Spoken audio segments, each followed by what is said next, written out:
I'm Craig, 33 years old, and if you told me a year ago that I'd be sitting in the back row of my own brother's wedding as an uninvited guest, sipping mediocre champagne while watching my family pretend I didn't exist, I probably would have laughed.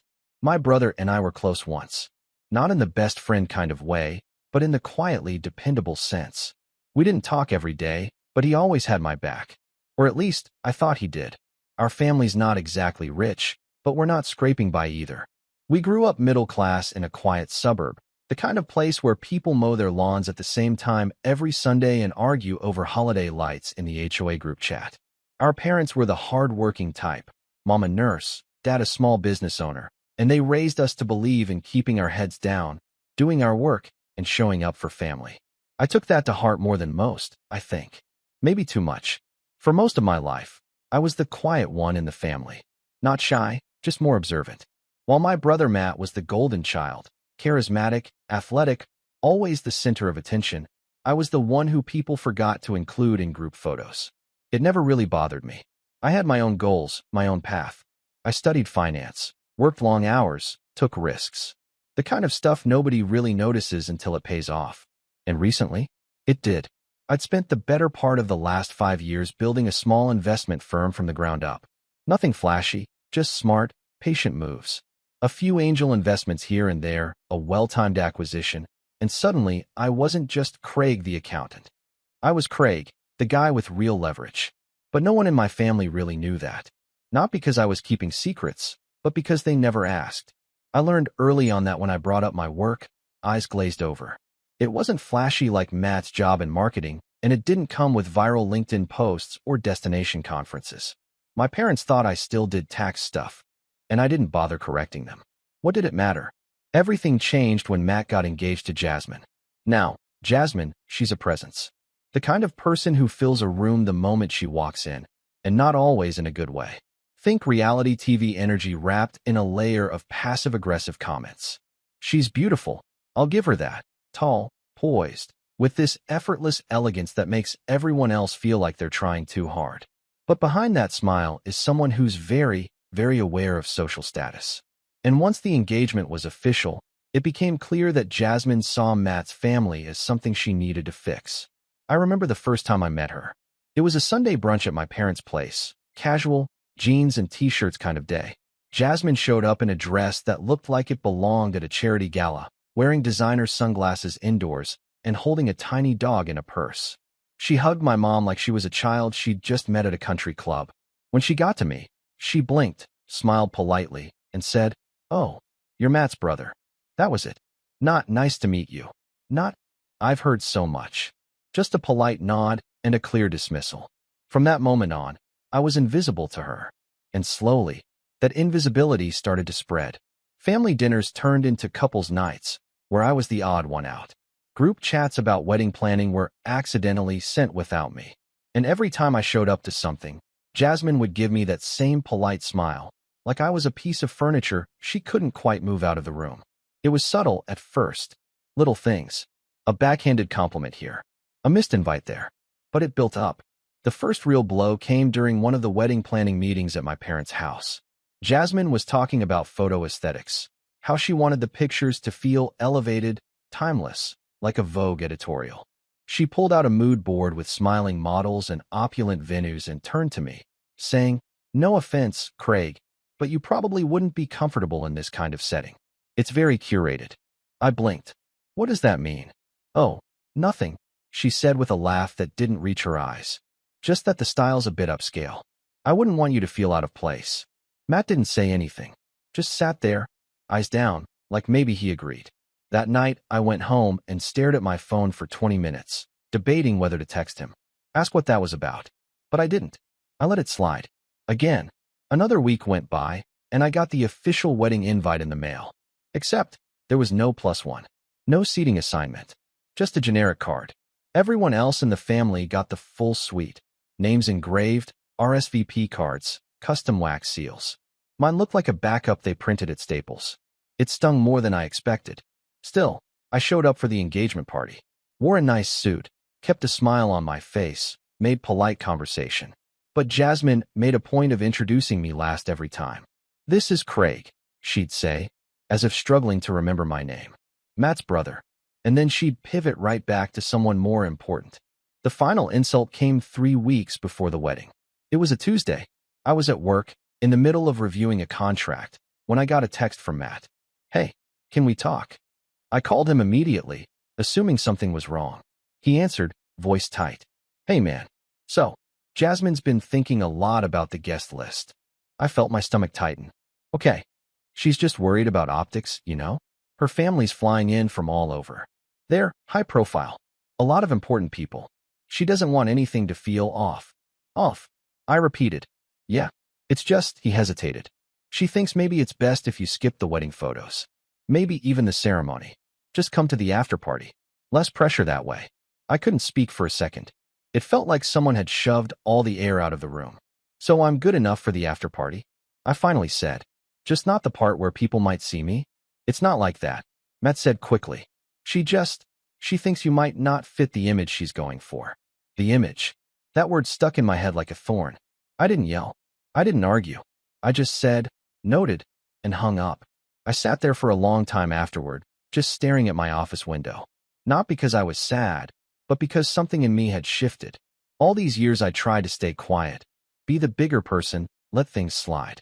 I kept my success to myself because I didn't need validation. But in that moment, I realized something. Jasmine had no idea who she was dismissing, and neither did Matt. What they didn't know, what no one knew, was that 2 weeks earlier, I'd finalized a deal to become the majority shareholder of a luxury travel conglomerate that happened to own one of the companies Jasmine's father chaired. A quiet acquisition, through a holding group.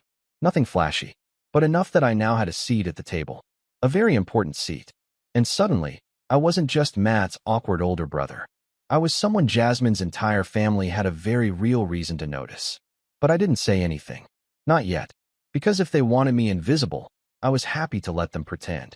Right up until the moment they realized just how big of a mistake that was. And that moment? That came at the wedding reception. I didn't respond to Matt's text after that call. I didn't show any emotion. No follow-up, no snide remark. Just radio silence.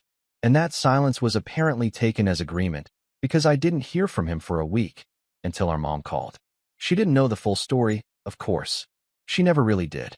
She had this way of glossing over things, pretending everything was fine as long as the family showed up for Sunday dinner. "Craig," she said, voice chipper.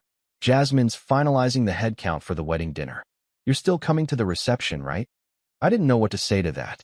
My throat tightened with something that wasn't quite anger, but definitely wasn't peace. "I'm not going to the ceremony," I said. "Apparently, I don't fit the aesthetic." Mom let out a short, confused laugh. "What? Who told you that?" "Matt." There was a long pause on the line. Then she said, carefully, "I'm sure it's just a misunderstanding." "It's not," I said.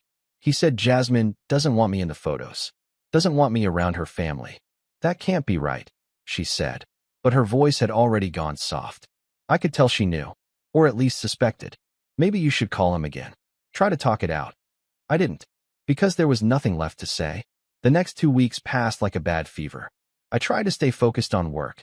There were contracts to sign, a merger to finalize, meetings to lead, but my mind kept drifting back to Matt and Jasmine. Every now and then I'd get a forwarded message from the family group chat, pictures of floral arrangements, venue sneak peeks, dress fittings. Jasmine smiling, Matt standing beside her, beaming like he'd won the lottery. My name never came up. Not once. One night, I scrolled through the chat and noticed a photo Jasmine had posted. A seating chart preview, handwritten with calligraphy. I zoomed in. My name wasn't there. I texted Matt. "So I'm not even getting a seat at dinner?" He replied 10 minutes later. "It's not that. Jasmine just didn't think it made sense to include you for formal dinner. You can still join for drinks after." I didn't respond. And that was the moment it all snapped. Not just because I was excluded, but because I realized I'd spent years being the dependable one. The one who never caused drama, never demanded anything. The one who was easy to ignore. And this was how they saw me. Not just Jasmine, but Matt too. Disposable. Embarrassing. Unworthy of a chair at his wedding. I started remembering things I hadn't let myself feel at the time. Like how, growing up, Matt always got the new stuff while I wore his hand-me-downs. How he crashed my car when he was 19 and our parents made me cover the deductible because I had savings. how I helped him move apartments in college during a rainstorm, dragging a mattress 3 blocks because he didn't book a truck, and he never even said thank you. I remembered how he missed my graduation because he forgot the date, but I still drove 3 hours to attend his. How I lent him $5,000 during his first year working because he said he was drowning in bills.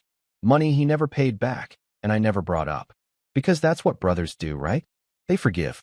They show up. They give grace. But this was different. This wasn't just Matt being careless. This was deliberate erasure. And it was Jasmine orchestrating it all, with Matt playing the obedient puppet. And the part that made it worse? They thought they were getting away with it. See, there's something surreal about being cut out by people who think they're better than you, while also owning a majority share in the company that signs their paychecks. Because Jasmine's dad, William Langston, is the chairman of a luxury hospitality conglomerate called Varello International. Think upscale resorts, executive jets, private events. And about 2 months before all this wedding drama began, Varello's board had been in chaos, mismanagement, internal disputes, investor pullouts. My firm had swooped in and bought 22% of their outstanding shares through a partner fund, another 9% through a shell acquisition. Quiet moves, silent capital. I wasn't the face of the transaction. I didn't need to be. But by the time Jasmine was texting florists and trying on designer shoes, I owned 51%. And William had no idea. Until one rainy Friday afternoon, when I was invited, anonymously, into a board meeting. I'll never forget his face when he walked into that room. He was tall, sharp-jawed, wearing a navy pinstripe suit like he was born in it. He scanned the boardroom, eyes passing right over me like I was a consultant waiting to refill his coffee. Then the meeting started. I let the legal counsel run through the introductions. I said nothing. I just waited. When my name was finally brought up as the new controlling interest, William turned his head slowly, and for the first time, actually looked at me. I smiled. He did not. After the meeting, he approached me. "Craig, was it? You're Matt's brother?" I nodded. Small world. He didn't say anything for a moment. Then, "You've been busy." Quietly. His jaw flexed. "What are your intentions here?" I tilted my head. "That depends." "On what?" I let the silence stretch for just a second longer than was comfortable. "On whether Jasmine ever apologizes for saying I wasn't good enough to be in her wedding photos." He blinked. The air changed. "That was her decision," he said eventually, carefully. "I know. And I respect it." He looked uneasy, like he didn't know what game I was playing. I didn't explain. I didn't need to. I just handed him my card, my real card, the one with my name as managing partner, and walked away. For the next few days, things were quiet. Until my mother called again. She was softer this time, almost timid. "Craig, Jasmine mentioned you might be thinking of showing up to the reception." I wasn't invited to the ceremony. "Or the dinner," I said. "But yes, I'll be there. Wouldn't want to miss the drinks, right?" She hesitated. "Craig, she's worried." "About what?" "About you causing a scene." I laughed, sharp, bitter. "You mean like standing in the background of a photo and ruining her aesthetic?" "She didn't mean it like that," she said, automatically. I waited. She sighed. "Okay, maybe she did." There it was. "Mom," I said, "I'm not going to cause a scene." She sounded relieved. "Good. That's good. But I will be seen." The call ended soon after that, and I could feel the ripple starting. A few days before the wedding, I got a call from William Langston. Not a board call. A personal one. He didn't say hello. Just, "Craig, let's talk." I listened. He tried to be civil at first. Tried to pretend we were equals, just two men having a conversation. But the desperation bled through. He asked if I was really planning to attend. If I would be making any announcements. If I could just be discreet. "I was told I'm not welcome at the ceremony," I said. "So I'll be at the reception." Quietly. Professionally. He didn't like that answer. He tried a new tactic. Asked if I'd consider selling my shares. "We'd make it worth your time," he said. "It's not personal." I smiled into the receiver. "That's the thing," I said. "It is personal." He hung up. And so, the day of the wedding came. The ceremony was held at some grand estate outside the city. White marble pillars, manicured hedges, a string quartet playing under a silk canopy. I didn't go. I sat in my car, parked just out of view, watching the guests arrive. Everyone was dressed like royalty. Jasmine's family in designer dresses, tailored tuxedos, laughter that sounded expensive. My own parents looked stiff, unsure of where they fit in all this. And then, finally, Matt and Jasmine appeared. Smiling, glowing, oblivious. They didn't know I was there. Not yet. Not until the reception. Not until I walked in, wearing a custom-tailored black suit that cost more than Jasmine's gown. Confident, uninvited, unapologetic. And when I made my way toward them, champagne in hand, smile sharp as a blade, that's when everything started to unravel. The ballroom looked like a scene ripped from a billionaire's wedding catalog. Gleaming chandeliers, crystal flutes catching the light just right, fresh orchids spilling from centerpieces that probably cost more than my parents' monthly mortgage. Every detail screamed status. And every detail, I knew, had been curated to impress Jasmine's family. Her father's boardroom acquaintances, fashion world cousins, high society friends. And now me, the uninvited guest, the nobody brother. I walked in just as the newlyweds made their second entrance. This time as Mr. and Mrs. Langston Sheffield, their hyphenated name broadcast by the MC with such pomp you'd think royalty had arrived. Everyone applauded. Jasmine did her slow-motion twirl. Matt waved like a campaign winner, and they took their places at the long, elevated wedding table flanked by gold-rimmed plates and ivory menus. I didn't expect anyone to notice me, but someone did. A ripple started somewhere near the bar. A few heads turned, then more. I didn't say a word, just moved with quiet certainty to an empty corner, where a waiter, probably assuming I was a guest, offered me a glass of champagne. I took it. Matt saw me first. From across the ballroom, mid-laugh with one of Jasmine's cousins, his gaze locked with mine. His smile faltered. For a second, I could see him mentally replaying every decision that led to this moment. I raised my glass in a quiet salute. He didn't return it. I stayed in the shadows for a while, long enough to watch how they paraded their new image. How Jasmine clung to her father's arm when introducing him to guests. How Matt, once the laid-back older brother who used to make fun of yacht clubs and monogram towels, now laughed just a little too loudly at elitist jokes. I watched as my parents sat stiffly at the edge of the main table, clearly out of place, while Jasmine's family swarmed the room like they owned it. I felt alone in a room full of people I once called family. And for a brief moment, just a flicker, I almost walked out. I'm not ashamed to admit that I felt that pit in my stomach again. That sting of rejection that no amount of money or power seems to numb.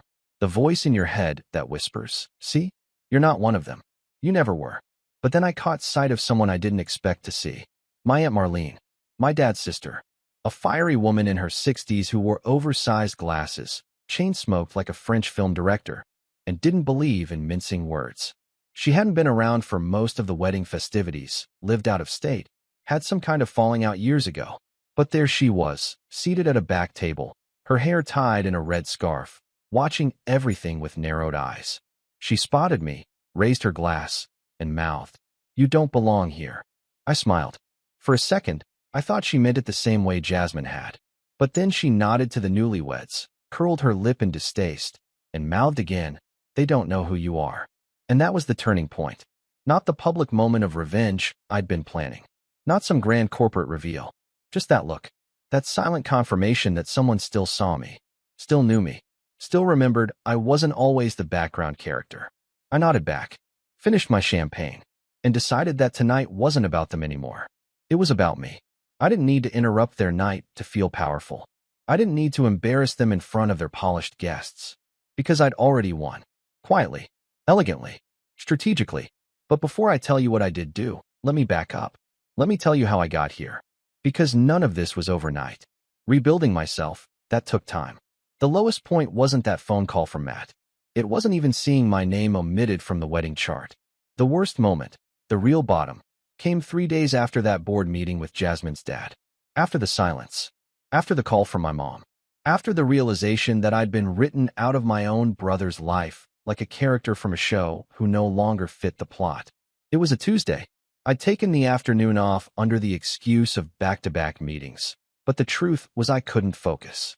I walked out of my high-rise office, past the marble lobby with its glass sculpture centerpiece, and just wandered. Down unfamiliar blocks, through quiet parks, past bustling cafes where people laughed and clinked glasses. I wasn't part of anything that day. Not the city, not my family, not the wedding. Eventually, I sat on a bench facing the river. cold wind brushing my coat collar. Watching the water move, slow and murky. I stared at it for a long time and asked myself, what's the point of any of this? What was the point of building something from scratch? Of pouring every waking hour into something real, only to be erased when it mattered most? I didn't cry, but I did feel hollow. Like everything I'd done had led to a place where I was still, somehow, invisible. That night, I didn't go home. I booked a room at a boutique hotel I liked. Nothing extravagant, just quiet. Ordered room service.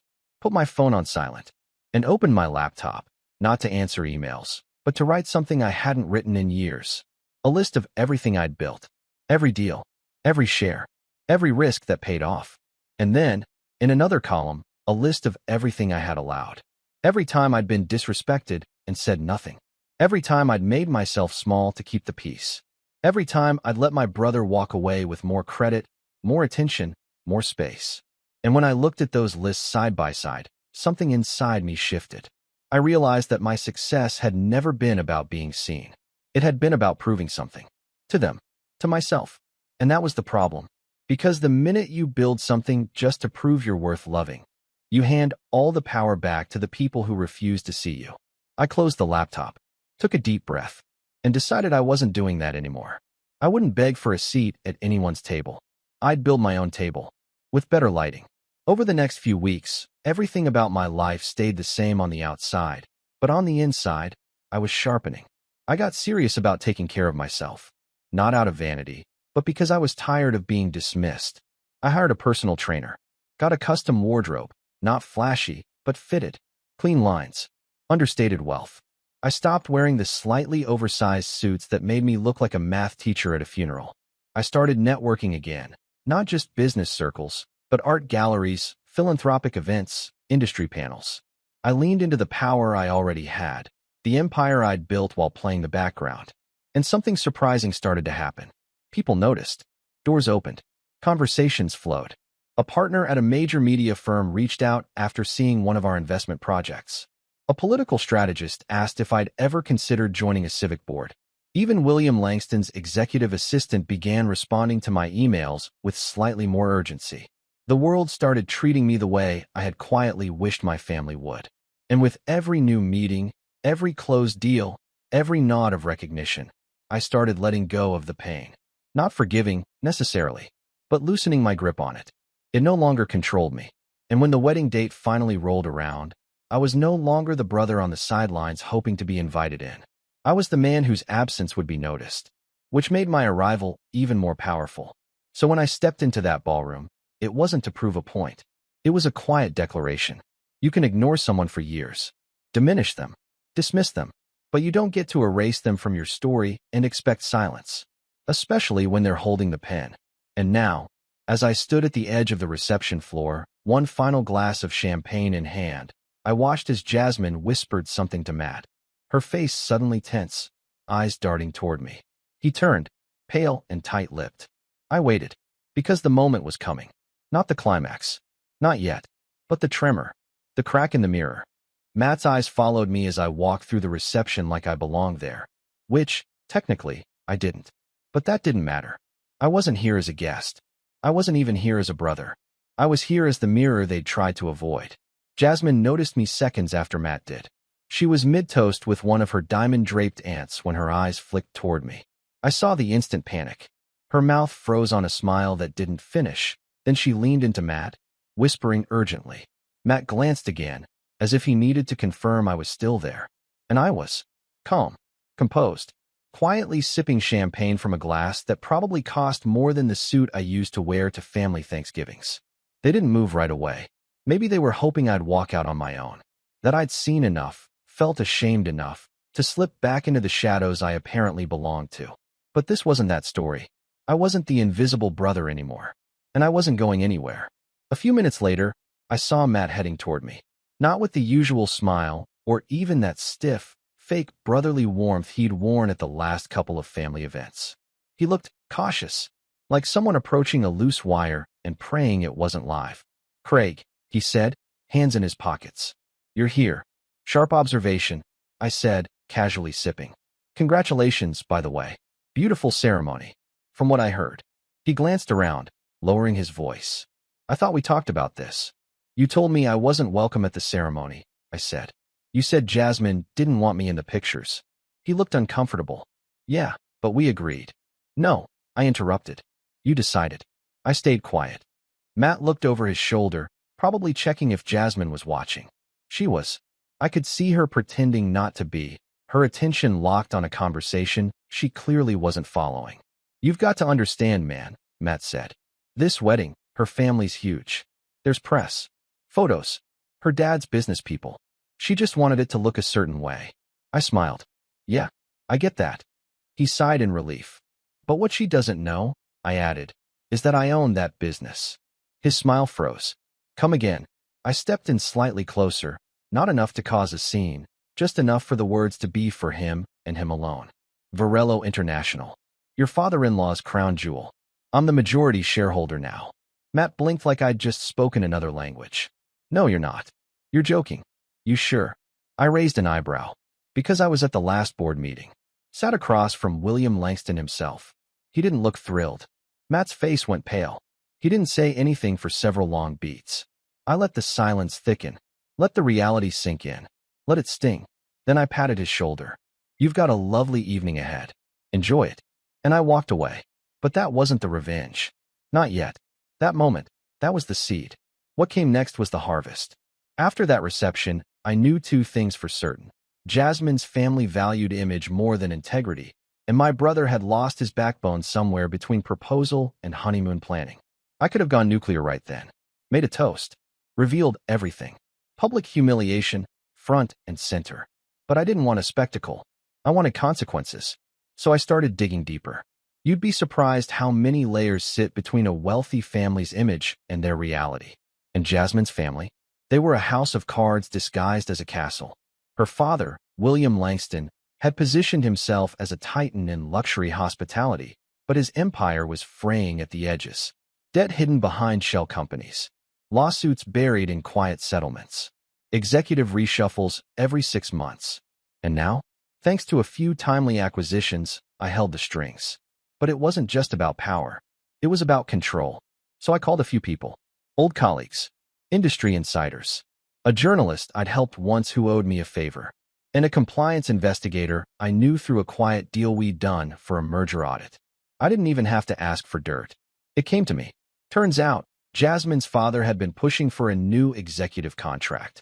One that would consolidate his power on the board and secure his daughter's future position as head of a charity initiative under the Varello brand. A vanity title. No responsibilities. Just optics. Nepotism dressed in pearls. So I blocked it. Quietly. Legally. The board never even had to vote. I simply leveraged my control clause to halt non-urgent structural expansions pending fiscal stabilization. Corporate speak for, not on my watch. A week later, William called me again. This time he didn't ask. He demanded a meeting. I agreed. We met at a private club downtown. He arrived 10 minutes late, flanked by 2 assistants and reeking of expensive scotch. I was already seated, coffee in hand, files spread neatly before me. Craig, he said, not bothering to shake my hand. This has gone far enough. Has it? I asked, without looking up. You're interfering in company business for personal reasons. I'm protecting shareholder value, I replied smoothly, which happens to be my responsibility. Not funding wedding favors in the form of executive titles for relatives. William sat down slowly. Eyes sharp. Is this about Jasmine? This is about respect, I said. Something your daughter and your son-in-law forgot about. He leaned in. You think this boardroom power play will make them regret not inviting you to a few photos? I smiled. Oh, I'm not here for regret. Then what are you here for? I closed the folder. Legacy. He stared at me, trying to read between the lines. But there was nothing there to find. I stood up, buttoned my jacket. This isn't personal, William. This is business. And your family brought business to my doorstep when they made it personal. I left him sitting there, seething. But I wasn't done. Because revenge isn't just about cutting someone down. It's about reclaiming your place. So I went back to my family. Not to grovel. Not to beg for a seat. To reintroduce myself. I started with Aunt Marlene. I called her, thanked her for that look she gave me at the reception. We talked for hours. She told me things I never knew, about how my dad used to lean on me to keep peace, how Matt had always been protected, even when he didn't deserve it. She told me about my mom's worry, the silence that followed every argument, the way she swept everything under the rug for the family's sake. And I told her everything. The company, the power, the betrayal. Marlene, true to form, didn't gasp, didn't say, "Oh, honey." She just said, "It's about time someone shook the tree." After that, things moved fast. She helped me reconnect with a few family members who'd been distant by design. Cousins who were tired of the Matt and Jasmine show. Uncles who'd been quietly excluded from certain events. Even my mom, who called me late one night, voice soft and unsure. "I didn't know," she said. "You didn't ask." I replied, not unkindly. "You're right."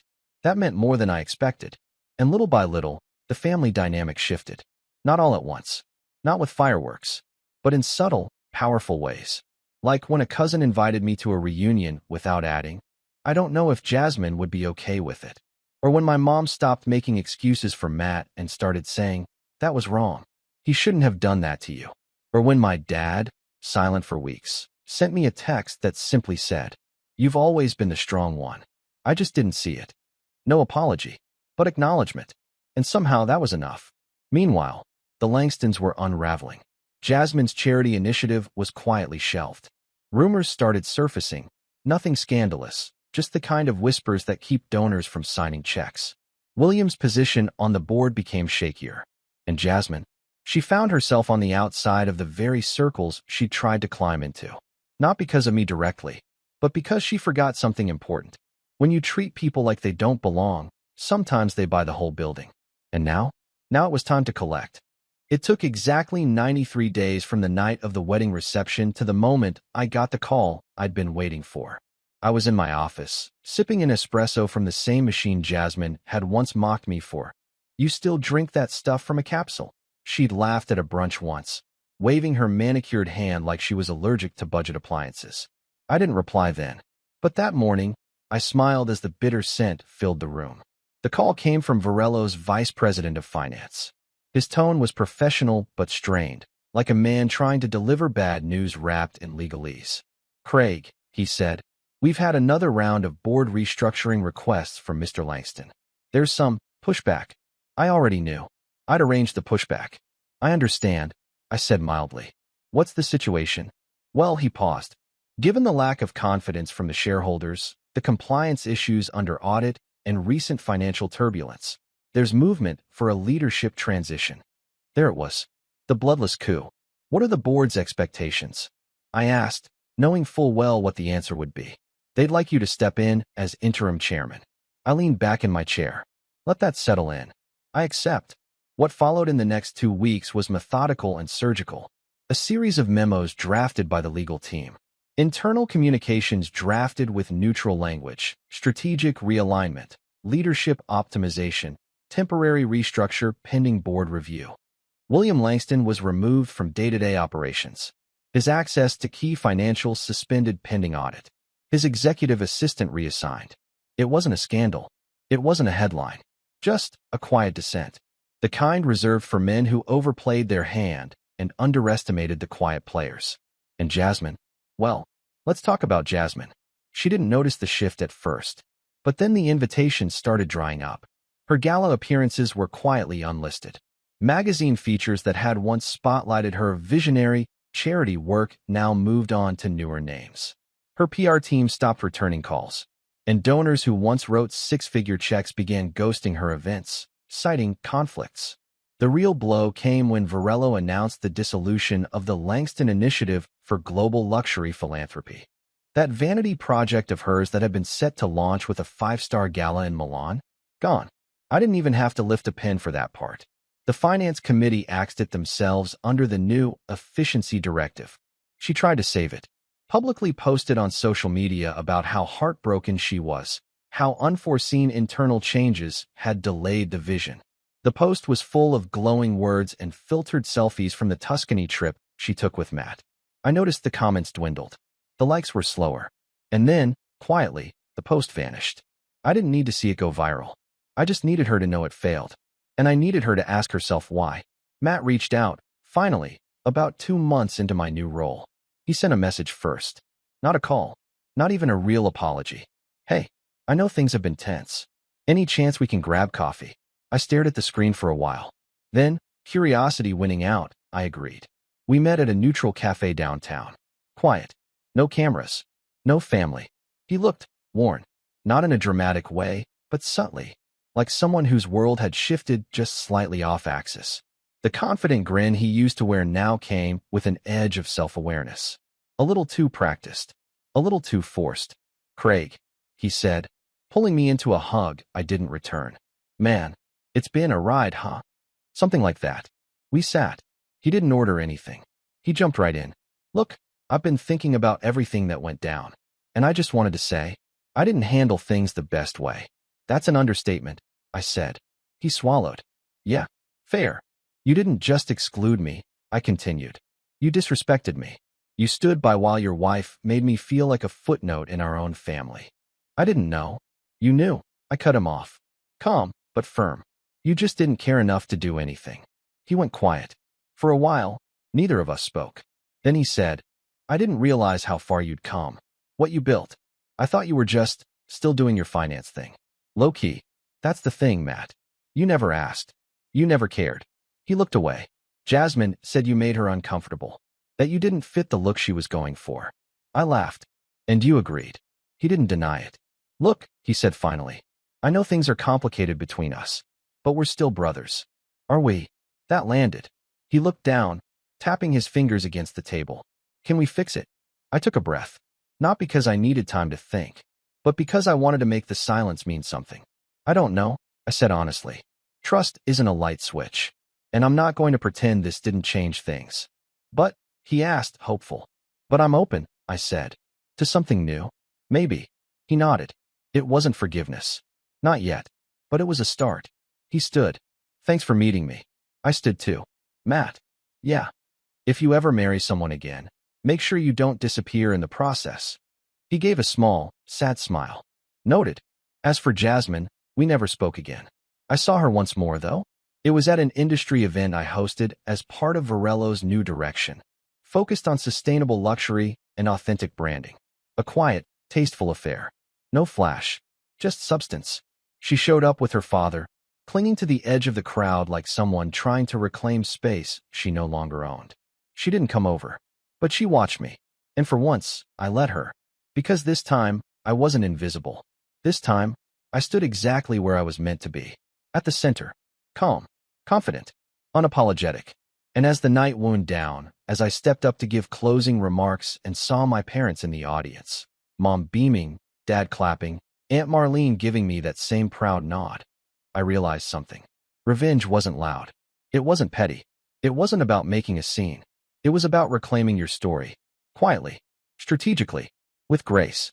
And making sure that the next time someone tries to erase you from the picture, you own the camera.